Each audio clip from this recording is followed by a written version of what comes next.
نحمده ونصلي على رسوله الكريم أما بعد فأعوذ بالله من الشيطان الرجيم بسم الله الرحمن الرحيم رب اشرح لي صدري ويسر لي أمري واحلل عقدة من لساني يفقهوا قولي اللهم فقهنا في الدين آمين سورة البقرہ پارہ 2 ربع 3 آیت نمبر 228 کی ٹرانسلیشن سوال و جواب کی شکل میں پڑھیں گے۔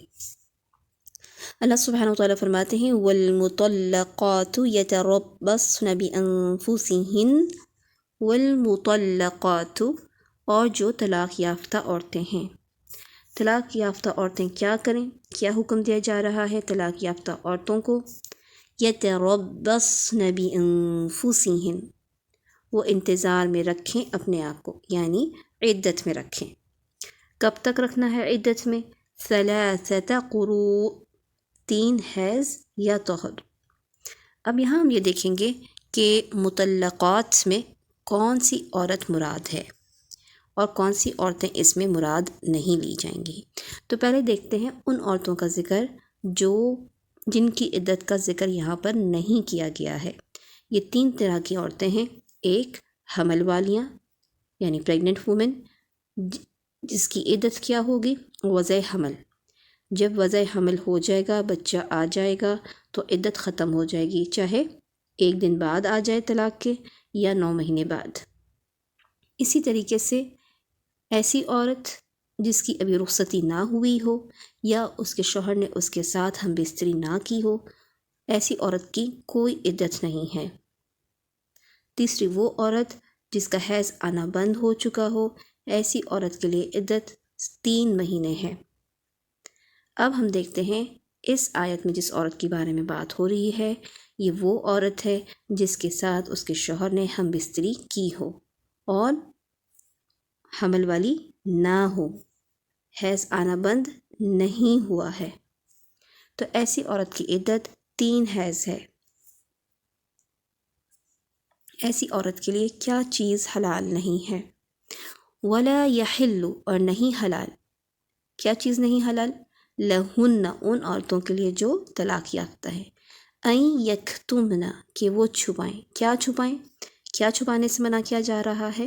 ما خلق اللہ فی ارحامہن، ما خلق اللہ، جو پیدا کیا اللہ نے، کہاں؟ فی ارحامہن، جو ان کے رحموں میں اللہ سبحانہ وتعالیٰ نے پیدا کیا۔ یہ پابندی کب ہے؟ جب کہ وہ کیا ہوں؟ ان کن یؤمن باللہ والیوم الآخر، اگر ہیں وہ یؤمن باللہ، ایمان رکھتی اللہ پر، اور والیوم الآخر، آخری دن پہ، یوم آخرت پہ۔ یہاں ہم یہ دیکھ لیتے ہیں کہ فی ارحامہن سے کیا مراد ہے۔ ولا یحل لہن ان یکتمن ما خلق اللہ فی ارحامہن، تو جو بچہ اللہ نے ان کے رحموں میں پیدا کر دیا ہے، اسے چھپانا ان کے لیے حلال نہیں۔ لیکن یہاں پر یہ جاننا ضروری ہے کہ اس سے حیض اور حمل دونوں ہی مراد ہیں، یعنی جو ان کے رحموں میں ہے اس کے بارے میں بات چھپائی نہیں جا سکتی۔ مطلب کیا ہے کہ حیض اور حمل کے بارے میں غلط بیانی کر کے فائدہ نہ اٹھائیں۔ غلط بیانی کر کے فائدہ نہ اٹھائیں سے کیا مراد ہے؟ یعنی ممکن ہے کہ 3 حیض کی مدت گزر چکی ہو، یعنی وہ جب کہ ابھی، یعنی وہ کہہ دیں، ایسی عورتیں یہ کہہ دیں کہ 3 مہینوں کی یا 3 حیض کی مدت جو ہے وہ گزر چکی ہے، جبکہ اصل حقیقت کیا ہو کہ ابھی 3 حیض کی مدت نہ گزری ہو۔ اصل حقیقت کیا ہو کہ ابھی حیض کی مدت نہیں گزری ہو، اور مفاد کیا حاصل کرنا ہو کہ شوہر رجوع نہ کر سکے۔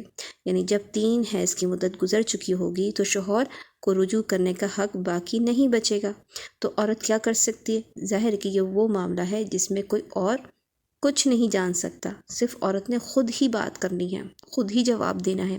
تو اگر عورت غلط بیانی سے کام لے گی تو کیا ہوگا؟ یہ بتایا جا رہا ہے کہ اگر عورت نے یہ کہہ دیا کہ 3 حیض کی مدت گزر چکی ہے، جبکہ اصل حقیقت کیا ہو کہ ابھی حیض نہ گزرا ہو، اور عورت کیا چاہتی ہو کہ شوہر رجوع نہ کر سکے۔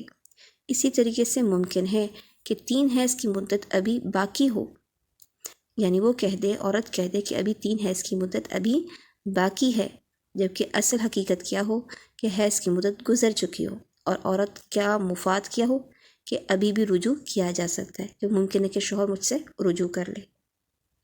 اسی طریقے سے حمل سے ہو، اگر عورت حمل سے ہو مگر اس کو چھپا لے، یعنی بتائے نہیں کہ وہ پریگننٹ ہے، اور اس سے اس کا مفاد حاصل کرنا کیا ہو کہ نکاح ہو سکے یا آنے والی اولاد کی نسبت اصل باب سے نہ ہو سکے، تو یہ عورتوں کے ذہنوں میں یا دل میں یہ مفاد ہو تو ممکن ہے کہ وہ غلط بیانی سے کام لیں، اس لیے ان کو روکا جا رہا ہے کہ اگر وہ مومن ہیں، اللہ پر ایمان رکھتی ہیں اور یوم آخر پر ایمان رکھتی ہیں تو اس بارے میں غلط بیانی سے کام نہ لیں۔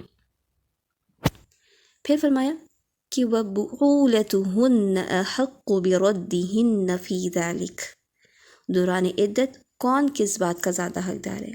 تو دوران عدت کے بارے میں بتایا گیا کہ وَبُعُولَتُهُنَّ، اور شوہر ان کے احق زیادہ حقدار ہیں، بِرَدِّهِنَّ فِي ذَلِكَ، ان کو لوٹانے کے اس میں، یعنی عدت کے درمیان میں شوہر چاہے تو رجوع کر سکتا ہے۔ کب رجوع کر سکتا ہے؟ ان ارادو اصلاح، اگر وہ ارادہ کریں اصلاح کا، تو اصلاح کا ارادہ ہو، گھر بسانے کا ارادہ ہو، تو مردوں کو یعنی شوہر کو کیا کرنا چاہیے کہ وہ گھر بسا لیں، رجوع کر لیں۔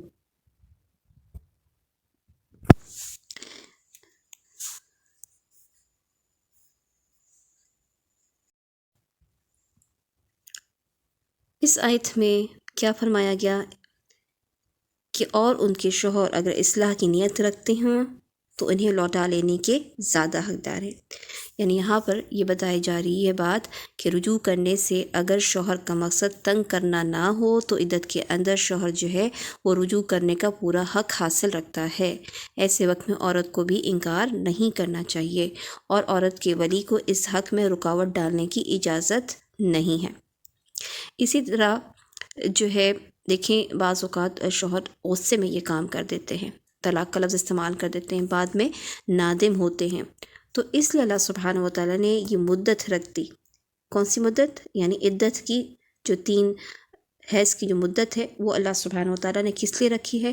تاکہ مرد شوہر اپنے فیصلے پر دوبارہ سوچے کہ اس نے یہ کام صحیح کیا ہے یا نہیں کیا ہے، اور وہ اپنا فیصلہ واپس لینا چاہے تو وہ لے سکے۔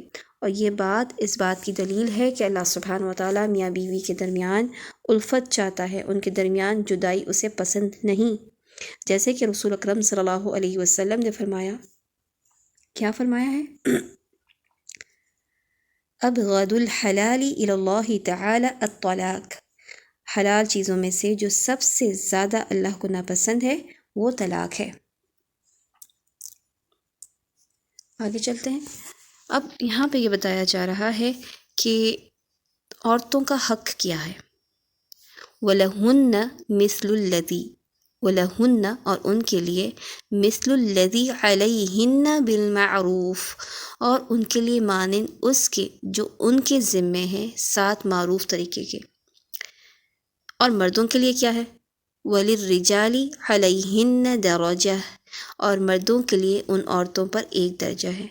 تو پہلے ہم یہ سمجھتے ہیں کہ عورتوں کے لیے کیا ہے، تو بات یہ ہے کہ عورتوں اور مردوں کے حقوق کیا ہے؟ ایک جیسے ہیں۔ عورتوں کا حق ویسا ہی ہے جیسے دستور کے مطابق مردوں کا حق عورتوں پر ہے، یعنی عورتوں کے اپنے شوہروں پر وہی حقوق ہیں جو شوہروں کے اپنی بیویوں پر ہیں۔ میاں بیوی ایک دوسرے پر حقوق کے بارے میں اصل مرجع معروف ہے۔ یہاں پر معروف سے مراد اس زمانے اور اس شہر میں جس میں یہ میاں بیوی بستے ہیں عورتوں اور مردوں کے بارے میں جاری عادت ہے، یعنی جس طریقے سے شہر میں رہا جاتا ہے، جو معروف طریقہ ہے جسے لوگ جانتے ہیں، پہچانتے ہیں کہ کس طریقے سے اس زمانے میں کھایا پیا جا رہا ہے، کیا ایک روایت ہے، عام طریقہ ہے، اس شہر کے لوگ کیا کھاتے پیتے ہیں، کس طریقے سے رہتے ہیں، تو یہ ساری چیزیں معروف کہلاتی ہیں۔ تو معروف طریقے پہ شوہر کا حق یہ ہے کہ وہ اپنی بیوی کو کھلائے پلائے پہنائے، اپنے گھر میں رکھے اور احسن طریقے سے اس کے ساتھ بات چیت کرے اور اس کے ساتھ ہم بستری کرے، یہ سب عورتوں کے حق ہیں اور یہی چیز مردوں کے بھی حق ہیں۔ بس فرق کیا ہے فرق یہ ہے کہ اللہ سبحانہ و تعالیٰ نے مردوں کو ایک درجہ فوقیت دی ہے، مردوں کو عورتوں پر ایک درجہ فوقیت دی ہے۔ جیسے فطری قوتوں پہ ہم جانتے ہیں کہ مرد زیادہ مضبوط ہوتے ہیں، اور جہاد کی اجازت میں مردوں کو دی گئی ہے، میراث میں 2 گنا حق رکھا گیا ہے، قوامیت اور حاکمیت میں مردوں کو حق دیا گیا ہے، اور خاص طور پہ یہاں پہ طلاق اور رجوع کا حق صرف مرد کو دیا گیا ہے۔ اب ہم آگے چلتے ہیں اور اس میں یہ سمجھتے ہیں کہ اللہ سبحانہ وتعالیٰ نے اس آیت کے آخر میں کیا فرمایا، واللہ عزیز حکیم، کہ متعلقہ عورت کی عدت اور مردوں کو ایک درجہ زیادہ دینے کے سلسلے میں اللہ تعالیٰ نے اپنی کون سی صفات کا ذکر کیا ہے۔ لیکن بعض اوقات عورتیں جو ہیں یہ سوچنا شروع کر دیتی ہیں کہ عورت کیوں عدت گزارے اور مردوں کو کیوں ایک درجہ زیادہ دیا ہے۔ تو اسی لیے یہاں پہ ہم دیکھتے ہیں کہ اللہ سبحانہ وتعالیٰ نے اپنی بڑی ہی خوبصورت صفات کا ذکر کیا ہے۔ ایک تو یہ کہ اللہ سبحانہ وتعالیٰ عزیز ہے، زبردست ہے، غالب ہے، یعنی اس کے فیصلے کے مقابلے میں کوئی کسی کی بات نہیں چلتی، کوئی اس کے حکم کو ٹال نہیں سکتا، سارا غلبے والا اللہ سبحانہ وتعالیٰ ہے۔ حکیم، حکمت والا ہے، ہر فیصلے میں اللہ سبحانہ وتعالیٰ کی حکمت ہے۔ اس میں کیا حکمت ہے ضروری نہیں ہے کہ وہ ہمیں سمجھ میں آتی ہو، لیکن اللہ سبحانہ وتعالیٰ کے تمام فیصلے حکمت پر مبنی ہیں۔ اس میں تھوڑی بہت اگر ہم غور و فکر کریں تو بہت اچھے طریقے سے سمجھ میں آ جاتی ہے کہ متعلقہ عورت کی عدت کیوں ضروری ہے۔ اس لیے ضروری ہے کہ جیسے کہ آپ نے دیکھا کہ اللہ تعالیٰ نے منع فرمایا عورت کو کہ وہ حیض کے معاملے میں یا بچے کے معاملے میں غلط بیانی سے بیان نہ کرے، کیونکہ اگر وہ غلط بیانی کرتی ہے، اگر وہ